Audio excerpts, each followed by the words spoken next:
Alors, Eugène Poubelle. La poubelle, c'est lui? Exactement, c'est ce qui me plaît aussi dans ce livre, c'est de montrer que l'histoire, finalement, c'est notre quotidien, c'est nos trajets de tous les jours, c'est notre manière de parler. Donc je raconte comment sont nés certains mots. Alors c'est le cas de la poubelle. Monsieur Poubelle, c'est lui qui a inventé la poubelle. Tout bêtement. Et avant, on les mettait où, les ordures? Ah bon, avant, dans la rue. Dans la rue. L'espace public était un énorme dépotoir. Les ramasseurs de crottes. C'était un métier, place Regardez, Maubert. parce qu'on les revendait ensuite. Eh bien, bien sûr, c'était un terreau. C'était On fertile. les revendait quoi? Aux tanneurs? Ouais, pour tanner les pots, et puis aussi tout ce qui était agricole pour faire du terreau et de l'engrais. Au Moyen-Âge, il y avait le clocheteur de Trépassé. Ouais. Il réveillait les gens en pleine nuit afin de limiter le nombre d'incendies nocturnes, c'est ça? Ouais, entre autres.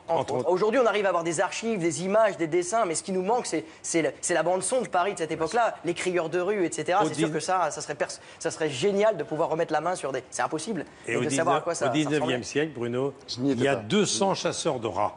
Je pense qu'il y a plus de rats que d'habitants à Paris. Et alors, à l'époque... Des ratiseurs m'avait dit, si une bombe atomique, elle sera des rats et des blattes. Il y a encore une boutique, je la mentionne dans mon livre, il y a encore une boutique dans Paris qui est rue des Halles, qui dans sa vitrine, montre comment on capture des rats. Donc il y a plein de rats empaillés avec tout un tas de pièges et tout ça, c'est génial. Et ça raconte un Paris qui a un peu disparu, mais qui est encore présent et qui est survivant dans cette boutique.